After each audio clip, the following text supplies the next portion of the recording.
So hello everyone, welcome to this session. Guys, ये Uttarakhand upper PCS mains को लेकर के एक आई ओपनिंग वीडियो है जिसमें मैं आप लोगों को बहुत सी आरटीआई लगी कॉपियां दिखाऊंगा। आरटीआई से जो 2021 में पीसीएस हुआ था, अपर पीसीएस का मेंस, उसकी कुछ कॉपीज़ हैं जो कि आरटीआई वाली हैं, जिनमें आप लोग देखेंगे कि मार्क्स डिस्ट्रीब्यूशन किस तरीके से आखिर एग्जामिनर कर रहा है।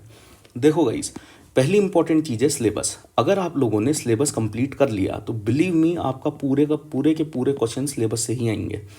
लेकिन अब इंपॉर्टेंट चीज़ ये है कि सिलेबस तो सभी लोग कवर करके ले जाएंगे, ये सब तो सभी पढ़ लेंगे ना, ऐसे भी सभी लोग तैयार कर लेंगे। सिमिलरली जीएस 1 2 3 4 भी सभी लोग तैयार कर लेंगे। तो फिर आपके आंसर में और दूसरे के आंसर में कैसे डिफरेंस आएगा? क्योंकि अगर आपके आंसर में डिफरेंस आया किसी भी तरीके से तो ही आपको ज़्यादा नंबर मिलेंगे अपने कंपटीटर से। अभी के समय में जहाँ बहुत सी गाइडेंस अवेलेबल है मार्केट में, सभी लोगों को कंटेंट की किसी इंसान को कमी है नहीं है सच इस एग्जाम में। ऑलराइट, क्योंकि कई लोग यूपीएससी के मेंटर से पढ़ रहे हैं, कई लोग उत्तराखंड स्पेशली जो स्टेट पीसीएस वाले मेंटर्स हैं उन लोगों से पढ़ रहे हैं। लेकिन गाइज आपके आंसर में डिफरेंस कैसे आएगा? इंपॉर्टेंट चीज़ है डिफरेंस की। तो देखो, अगर आप वहाँ पे जाके जर्नल आंसर लिख देते हो, लेट से आपके कंपटीटर ने उससे थोड़ा सा बेटर आंसर लिखा, तो आपसे ज़्यादा नंबर तो उसको मिलेंगे, पहली बात। अब लेट से ये पर्सन ए है, ये बी है, और अगर पर्सन बी, अगर पर्सन सी है जो, ये अगर अच्छा परफॉर्म करता है लेट से पर्सन बी और ए से, तो ए तो पूरी तरीके से कंपटीशन से बाहर हो गया, ठीक है।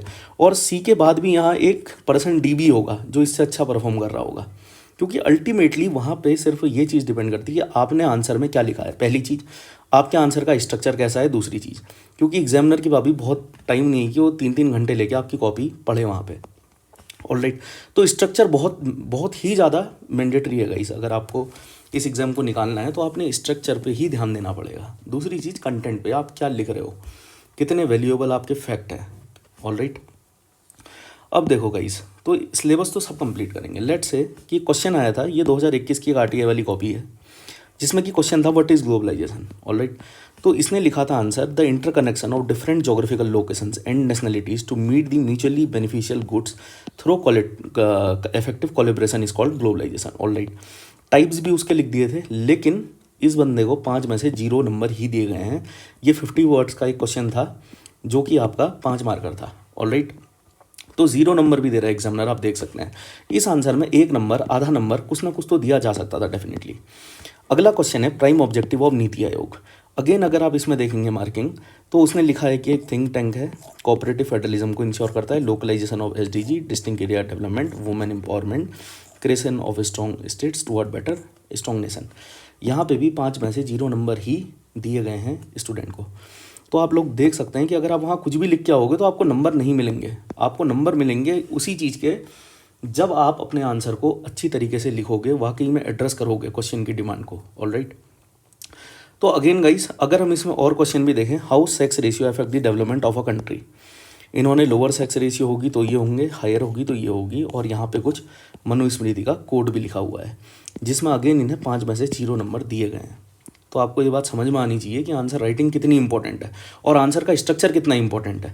मेरे पास एविडेंसेस ऐसे लोगों के भी हैं जिन लोगों ने सेम कंटेंट लिखा हुआ है, लेकिन उनका स्ट्रक्चर अलग है, तो उन्हें इसमें अच्छे नंबर मिले हुए हैं, 3 नंबर 3.5 नंबर मिले हुए हैं इसके कंपेरिजन में और आंसर्स को गाइस। अगर आप इसी तरीके से आगे देखेंगे तो क्वेश्चन था what is GST, what are its slab and is there any shortcoming. यहाँ पे इन्होंने लिखा है कि ये 101 कॉन्स्टिट्यूशनल अमेंडमेंट एक्ट है। ऑलराइट, इसने सबस्यूम कर लिए हैं सभी टैक्स, जैसे वैल्यू एडिशन, सेल टैक्स को सिंगल टैक्स में बना दिया। ऑलराइट, कंपोजिशन, सीजीएसटी, एसजीएसटी इन्होंने लिखा हुआ है।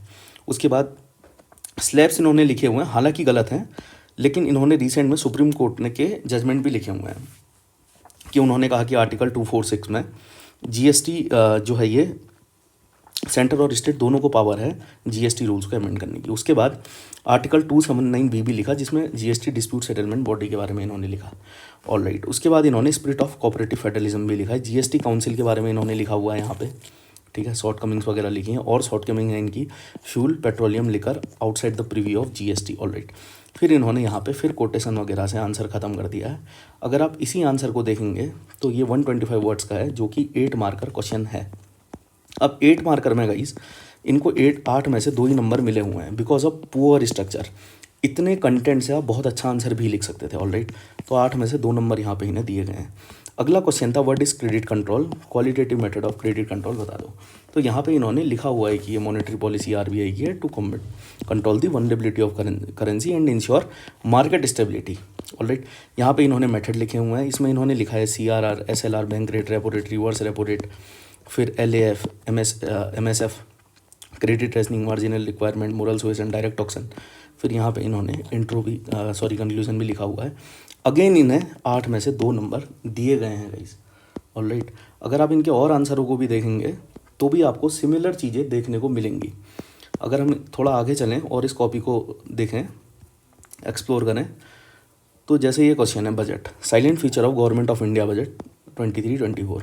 बजट इन्होंने लिखा हुआ है एनुअल फाइनेंशियल स्टेटमेंट है आर्टिकल 112 में।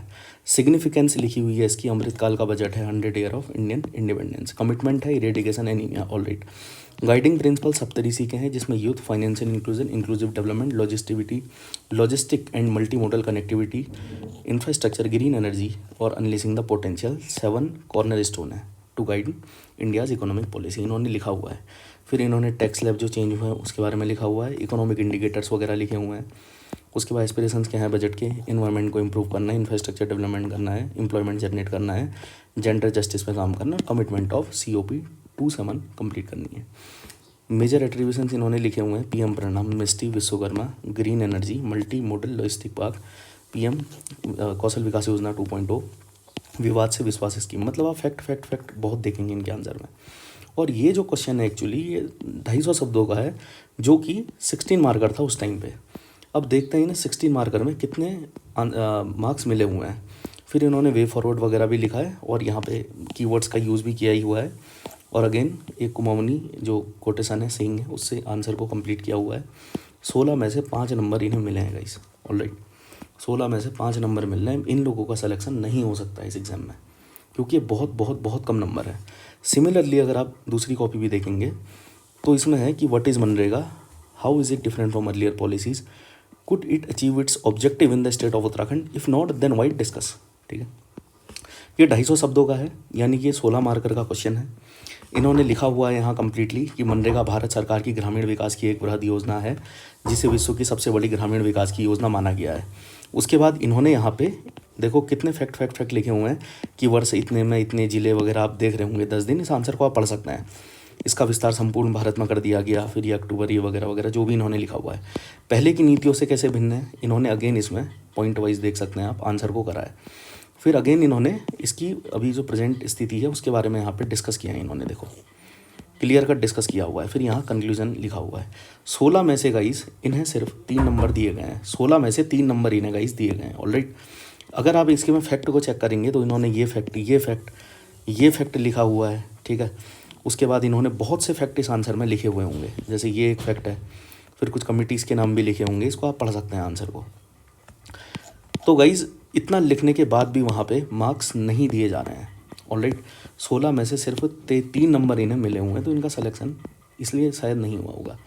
अगला MSME, तो डिस्टिंक्शन क्या है माइक्रो स्मॉल मीडियम एंटरप्राइजेज में, करंट स्टेटस एंड प्रॉब्लम बता दो MSME की स्टेट ऑफ उत्तराखंड में। ऑलराइट, तो इन्होंने यहाँ पे इंट्रो लिखा हुआ है। फिर सूक्ष्म लघु और मध्यम उद्योग के बारे में लिखा हुआ है कि इसमें क्या क्राइटेरिया है एक्चुअली। तो आप देख रहे हैं फैक्ट इन्होंने बहुत से फैक्ट्स यहाँ पे कवर किए हुए हैं। इतने हैं वगैरह जो कुछ भी इन्होंने लिखा हुआ है। ठीक है, इतने करोड़ लोग कार्यरत हैं, इतने MSME हमारे यहाँ। ऑलराइट, योगदान क्या है इतनी इकोनॉमी को बनाने के लिए इतना % ये वगैरह इन्होंने बहुत कुछ लिखा हुआ है। उत्तराखंड में इनकी स्थिति और समस्याएं भी इन्होंने अगेन लिखी हुई हैं, देखिए। ठीक है, फिर इन्होंने आप इस आंसर को पढ़ सकते हैं। ठीक है, उसके बाद आप डिटरमाइन कर लेना कि इन्हें कितने नंबर मिलने चाहिए। समस्याएं इन्होंने अगेन इसकी समस्याओं के बारे में फिर लिखा हुआ है और लास्ट में कंक्लूजन लिखा है। अगेन आप देखेंगे 16 में से 3 नंबर इन्हें दिए गए हैं। 16 में से 3 नंबर, ये अगेन RTI की कॉपी है। ठीक है, फिर वो सेम क्वेश्चन इन्होंने कैसे लिखा है, discuss the silent feature of government of India budget 23-24, intro लिखा हुआ है। फिर इन्होंने यहाँ पे देखो डाटा फैक्ट फिगर सब कुछ लिखे हुए हैं। हर चीज़ इन्होंने कवर की हुई है ऑलरेडी, यहाँ पे देखें आप। फिर सप्तऋषि इन्होंने भी सेम चीज़ लिखी हुई है और पॉइंट वाइज अपना आंसर कर रखा है सही से। कंक्लूजन भी लिखा हुआ है, लेकिन अगेन इन्हें 16 में से गाइस 3 नंबर मिले हुए हैं। तो इससे आप लोग को समझ में आ जाना चाहिए कि भाई अगर आप लोग ब्लाइंड तैयारी कर रहे हैं तो ब्लाइंड तैयारी करके तो कुछ भी नहीं होना इस एग्ज़ाम में। ऑलराइट, आप लोगों ने बहुत ही सिस्टमेटिक वहाँ पे आंसर लिखने पड़ेंगे जिसमें वाकई में आप लोग को मार्क्स मिलें। ठीक है, क्योंकि वहाँ हर एक बंदे को मार्क्स नहीं दे रहा है एग्जामिनर, ये बात आपको क्लियर कट पता होनी चाहिए। अब अगर गाइस आप मेरे स्टूडेंट्स की कुछ कॉपियाँ देखेंगे तो देखो इन्होंने किस तरीके से आंसर को लिखा है। आरबीआई का क्वेश्चन था कोई, देखो इन्होंने क्लियर कट आरबीआई को इन्होंने प्रॉपर एक जो है सीक्वेंस में स्ट्रक्चर बेस्ड आंसर इन्होंने लिखा हुआ है। ऑलराइट, जहाँ जहाँ इंपॉर्टेंट कीवर्ड्स हैं उन्हें हाईलाइट किया हुआ है। हर चीज़ इनकी कॉपी में आपको देखने को मिलेगी। ऑलराइट, जैसे कोई भी क्वेश्चन अगर आप देख सकते हैं, उसी तरीके से अगली कॉपी है, जैसे आप इसमें भी देखेंगे तो सिस्टमेटिक आंसर लिखे हुए हैं लोगों ने। इंपॉर्टेंट कीवर्ड्स का यूज़ किया हुआ है अपने आंसर में, हर चीज़ को अंडरलाइन किया हुआ है जो चीज़ फिजिबल थी। उसी तरीके से अगर आप और कॉपियाँ देखेंगे तो देखिए किस तरीके से इन्होंने प्रेजेंटेशन अपने आंसर में करी हुई है। गाइज़ वहाँ पे सबसे इम्पोर्टेंट है प्रेजेंटेशन, ये बात आपको एग्ज़ाम से पहले पता होनी चाहिए। उसी तरीके से अगर आप दूसरी कॉपी देखेंगे तो देखिए इन्होंने कितने बढ़िया स्ट्रक्चर में मल्टी डायमेंशनल आंसर लिखा हुआ है। इनके आंसर में डाइवर्सिटी आपको दिखेगी। इन्होंने सिर्फ टू द पॉइंट जो पूछा है वही नहीं लिखा है, उसके अलावा भी बहुत सी चीज़ें एड्रेस करी हुई हैं अपने आंसर में। ऑलराइट, चैलेंजेस, वे फॉरवर्ड, उसके बाद भी कई और चीज़ें, टाइप्स, तो हर चीज़ इन्होंने डिस्कस की हुई है यहाँ पे। अगर आप और भी जैसे यहाँ देखेंगे गवर्नमेंट इनिशिएटिव इन्होंने डिस्कस किए हुए हैं। ठीक है, कुछ और कॉपियाँ अगर आप देखेंगे तो हिंदी मीडियम में देखिएगा, इसे हिंदी मीडियम की कॉपी है जिसमें कि इन्होंने इस तरीके से एड्रेस किया हुआ है अपने आंसर को। मतलब इसमें आपको क्लियरिटी दिखेगी। उसी तरीके से ये अगर आप देखेंगे आंसर तो यहाँ पे आपको क्लियरिटी दिखेगी इनके आंसर में। तो इस तरीके से अब अगर ऐसे ऐसे लोग कंपटीशन में हैं आपके, तो आपको समझ में आना चाहिए कि किस तरीके से आपने अपनी तैयारी करनी चाहिए। सिमिलरली अगर आप इस नोटबुक को देखेंगे, इस कॉपी को, तो यहाँ पे भी देखिए कितना क्लियर कट इन्होंने अपना प्रेजेंटेशन किया हुआ है। ठीक है,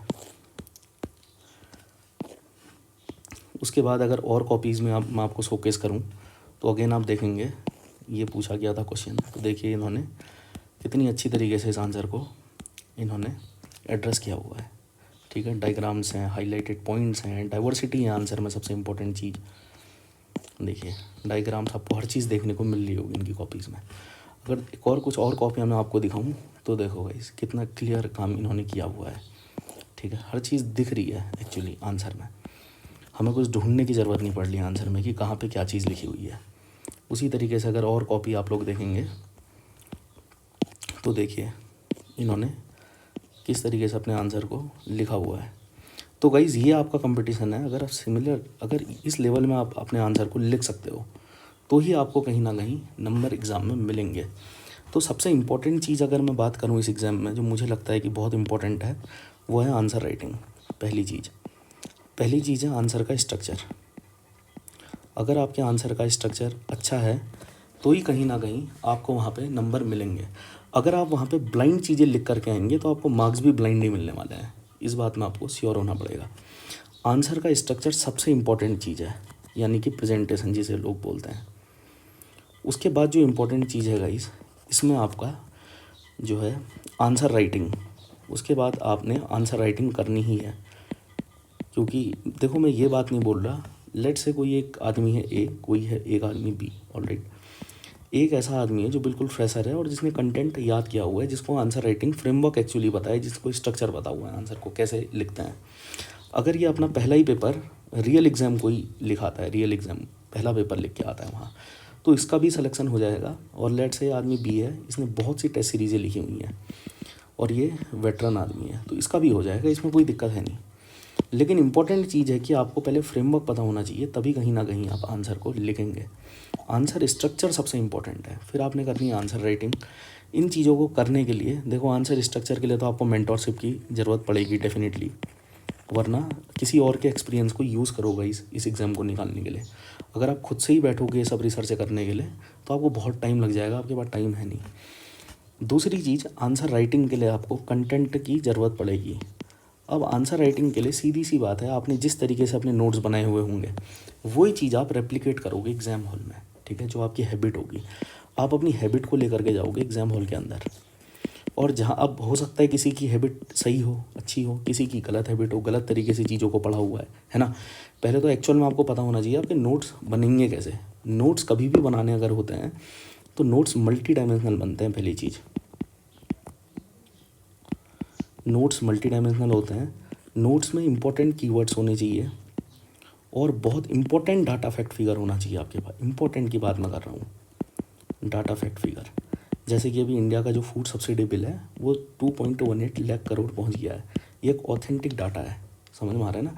शांता कुमार पैनल की रिपोर्ट एक ऑथेंटिक डाटा है जिसमें वो लीकेज की बात करते हैं। तो अगर आप देखोगे मल्टी डायमेंशनल आपका आंसर नोट्स होने चाहिए, कीवर्ड्स होने चाहिए, डाटा फैक्ट फिगर होने चाहिए। फिगर मतलब डायग्राम्स होने चाहिए आपके आंसर में। एटलीस्ट ऐसे डायग्राम तो हों जो आप एग्जैक्टली वहाँ पे रेप्लिकेट करके आ जाओ, या फिर आपको डायग्राम बनाने भी आने चाहिए। रैंडमली हम कैसे भी किसी डायग्राम को जनरेट कर सकते हैं। तो ये सब चीज़। उसके बाद गाइस आपका एक्चुअली में स्ट्रक्चर क्या है अपने नोट्स को बनाने का। अगर ये नोट सही स्ट्रक्चर में बने हुए हैं तो डेफिनेटली आपको आंसर राइटिंग में एज मिलेगा। अगर आपके नोट सही स्ट्रक्चर में नहीं बने हैं तो आप एग्जैक्टली उन्हीं चीज़ों को उसी तरीके से, क्योंकि वो आपकी नेगेटिव हैबिट है, तो उसी चीज़ को आप वैसे ही आंसर में लिख कर के आओगे और होगा क्या, आपको 4 मार्कर, देखो इसमें 4 मार्कर, 8 मार्कर, 10 मार्कर क्वेश्चन है। ऑलराइट, 4 मार्कर में आपको मैक्सिमम नंबर मिल जाए, या तो 0 नंबर मिलेंगे, पॉसिबिलिटी की मैं बात कर रहा हूँ, या 1-2 नंबर मिल जाएंगे आपको। ठीक है, जहाँ पे आपके कंपटीटर को 4 में से 3, 3.5 या फिर 4 नंबर भी मिल रहे होंगे तो आप यहीं पे पीछे हो जाओगे उनसे। दूसरी चीज़, अगर मैं 8 मार्कर की बात करूँ, 8 मार्कर में अगर आप कुछ भी लिख करके आओगे, कुछ भी लिखने का गेम है ही नहीं गाइस। लोग बहुत अच्छा कंटेंट लिख रहे हैं वहाँ पे, बहुत चीज़ें लिख रहे हैं गाइस वहाँ, मल्टी डायमेंशनल अपना आंसर लिख रहे हैं, कीवर्ड्स का यूज़ कर रहे हैं। कंपटीशन अब पहले जैसा नहीं रहा। 8 मार्कर की अगर मैं बात करूँ तो 8 मार्कर में जहाँ आपको 2 नंबर, 2.5 नंबर या 3 नंबर दिए जाएंगे, वहीं आपके कंपटीटर को 8 में से 6 नंबर, 5.5 नंबर भी मिल रहे होंगे। तो यहाँ पे आप देख लो कितना मेजर डिफरेंस बन जाएगा।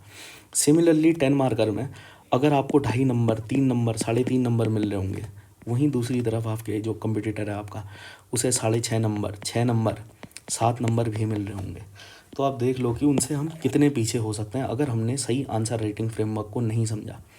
तो अगेन गाइस, मैं फोकस करना चाहूँगा आंसर राइटिंग फ्रेमवर्क के ऊपर। आंसर राइटिंग फ्रेमवर्क यही सबसे इंपॉर्टेंट है गाइस, यही सबसे इंपॉर्टेंट है। बिलीव मी, अगर आप आंसर राइटिंग फ्रेमवर्क के ऊपर काम करते हो, अगर आपके पास लिमिटेड कंटेंट भी होगा, और अगर आपको इस लिमिटेड कंटेंट की एप्लीकेशन में आपने फोकस कर लिया, इसको आपने अप्लाइड बना दिया, तो आप किसी भी आंसर को दूसरे कैंडिडेट से बहुत अच्छी तरीके से लिख सकते हो। और यही आंसर राइटिंग का गेम है गाइस। आंसर राइटिंग कोई बहुत डिफिकल्ट टास्क नहीं है, बस एक बार आपने उस स्ट्रक्चर को समझना होता है कि भाई कैसे मैंने 4 मार्कर में आंसर लिखने हैं, कैसे 8 मार्कर में आंसर लिखे जाते हैं, कैसे 10 मार्कर में, और कितनी क्लियरिटी से लिखे जाएंगे, ताकि जो एग्जामिनर, जो पेपर चेकर है, उसे भी प्रॉब्लम ना आए आपके क्वेश्चनों को चेक करते समय। जब वो आपका आंसर पढ़ रहा हो तो उसे सीधे सीधे चीज़ें दिख जाएँ वहाँ पे। ऐसा ना हो कि उसे बहुत रिसर्च करनी पड़े। आपका पूरा आंसर अगर उसने पढ़ लिया तब उसे चीज़ें मिल रही हैं, पहली बात उसके बाद इतना टाइम होगा नहीं, अगर होगा भी और ये सब करके उसको बहुत डिफ़िकल्टी अगर आप लोग उसके लिए क्रिएट करोगे तो वो भी आपके लिए डिफ़िकल्टी क्रिएट कर देंगे जो एग्जामिनर होंगे। तो इसलिए आप लोगों ने बहुत तरीके से आंसर राइटिंग स्ट्रक्चर को फॉलो अप करना है गाइस। और यही आंसर राइटिंग जो स्ट्रक्चर है, ये मैं अभी इसमें जो मेरी मेंटोरशिप सेशन है उसमें एक्चुअली मैं इसी पे वर्क कर रहा हूँ। अभी लोगों को आंसर राइटिंग के बारे में बता रहा हूँ कि आंसर राइटिंग एक्चुअल में क्या है। समझ में आ रहा है ना गाइस, क्योंकि सिलेक्शन के लिए सबसे इंपॉर्टेंट चीज़ आंसर राइटिंग ही है, जिसमें कि मैं सबसे पहले आंसर राइटिंग फ्रेमवर्क के बारे में बता रहा हूँ। ठीक है, आंसर राइटिंग फ्रेमवर्क एक्चुअल में क्या है, कैसे आप लोगों ने अपने आंसर्स को फ्रेम करके लिखना है एग्जाम में। दूसरी इंपॉर्टेंट चीज़, इसमें मैं कुछ आपको टेस्ट सीरीज़ दे रहा हूँ, और टेस्ट सीरीज़ में आप लोग ने वो टेस्ट लिख करके मुझे देने हैं और मैं उन्हें चेक करके आपको दे रहा हूँ कि उसमें आपको कितने मार्क्स मिल सकते हैं। मैं कितने नंबर दे रहा हूँ, एक कोचिंग इंस्टीट्यूट आपको कितने नंबर दे रहा है वर्सेस रियल एग्जामिनर आपको कितने नंबर देगा, तो ये आपको पता होना चाहिए पहले से ही। और तीसरी चीज़ गाइस, जिस भी आदमी का सिलेबस कंप्लीट नहीं है, उस सिलेबस को कंप्लीट करने के लिए मैंने अभी एक क्रैश कोर्स लॉन्च करा है, जिस क्रैश कोर्स में मैं आपको जर्नल हिंदी से लेकर के जीएस पेपर 1, 2, 3, 4, 5, 6 और ऐसे ये सब कुछ कंप्लीट करवा दूंगा बहुत ही लिमिटेड टाइम स्पेन में। क्योंकि एक्चुअली आप लोगों ने कुछ ही चीज़ें पढ़नी है, उसी को बार बार जा करके वहाँ रेप्लिकेट करना है, और सबसे अच्छी पढ़ाई भी होती है। क्योंकि लेट से गाइस, आपने कोई एक टॉपिक है पॉवर्टी, अब पॉवर्टी में कुछ भी नहीं तो आपके 10-12 फैक्ट होंगे ही होंगे। ठीक है, अगर अब ये 10-12 फैक्ट अगर आप खाली इस टॉपिक के पढ़ोगे तो और टॉपिकों के फैक्ट भी तो आपने रिटेन करने, वो कैसे करोगे। इससे अच्छा हम क्यों ना ये करें कि 2 फैक्ट यहाँ से उठाएं और कुछ इंपॉर्टेंट वैल्यू एडिशन इस टॉपिक का उठाएं, और जहाँ भी पॉवर्टी, पॉपुलेशन, अनएम्प्लॉयमेंट, जो भी बात हो रही है हमारी सोशल जस्टिस की, इन पॉइंट्स का यूज़ हम वहाँ करें इफेक्टिवली। तो ये बहुत इंपॉर्टेंट चीज़ है, ये आपको एक्चुअल में पता होनी चाहिए एग्जाम में बैठने से पहले, ठीक है। तो ये आई ओपनिंग वीडियो थी गाइस, ये एक आई ओपनिंग वीडियो थी। इसमें किसी तरीके का फियर फैक्टर नहीं होना चाहिए आपके मन में, या आपको पहले से चीज़ें पता होनी चाहिए कि भाई नंबर नहीं मिल रहा है तो आप ब्लाइंड फोल्ड तैयारी नहीं कर सकते। आपने एक सिस्टमेटिक तरीके से अपनी तैयारी करनी पड़ेगी, तभी कहीं जाके आपको एक एज मिल पाएगा और लोगों के कंपैरिजन में। और वहाँ पे जिसका सबसे अच्छा आंसर होगा उसे ज़्यादा नंबर मिलेंगे, फिर उससे एवरेज आंसर वालों को मिलेंगे। जिन लोगों ने बहुत जनरल से आंसर लिखे हैं उन्हें नंबर नहीं मिलेंगे, वो सेलेक्ट नहीं हो सकते। हम ये ज़रूर कह सकते हैं कि उन्हें इंटरव्यू कॉल ज़रूर आ सकता है, मगर उनका फाइनल सिलेक्शन नहीं होगा गाइस। तो ये बात आपको पहले से पता होनी चाहिए। सो ऑलराइट, अगर आपको मेरे इन कोर्सेज़ में एनरोल करना है तो आप इस दिए गए नंबर पे कांटेक्ट कर सकते हैं 8535088886 8535088886, या फिर जो टेलीग्राम आईडी ऊपर मेंशन है उस पर भी आप मुझे मैसेज कर सकते हैं अगर आपको कोर्सेज़ में एनरोल होना है। तो ठीक है गाइस, बेस्ट ऑफ लक आप सभी लोगों को, और आप लोग अच्छे से अपनी तैयारी को कीजिए। और जो मैंने आज चीज़ें बताई हैं, इन चीज़ों को बैक ऑफ द माइंड ज़रूर रखना, कहीं ना कहीं इन चीज़ों से भी आपने लेसन लेना चाहिए। अल्टीमेटली वहाँ पे आपकी कॉपी चेक ही होने वाली है और कुछ होने नहीं वाला है। ऑलराइट, एग्जामिनर चाहे अगर तो वो आपने कुछ भी लिखा हो, लेट से आपने बहुत ही जर्नल लिखा है, तो भी उसके हाथ में इतनी पावर है कि वो आपको 200 में से 125 130 नंबर आराम से दे सकता है। और एग्जामिनर अगर चाहे तो वो आपको 200 में से 80 नंबर, 85 नंबर भी दे सकता है। समझ में आ रहा है ना। तो आपने एग्जामिनर फ्रेंडली आंसर लिखना है, जो जिन आंसरों को पढ़ने में एग्जामिनर को भी ज़्यादा उसकी एनर्जी ना लगे। So alright guys, this is all for today's video. दूसरी वीडियो में बहुत जल्दी आप लोगों से मिलूँगा। टिल दैट टाइम आप लोग मेरे चैनल को सब्सक्राइब कर सकते हैं। Alright guys, thank you lot.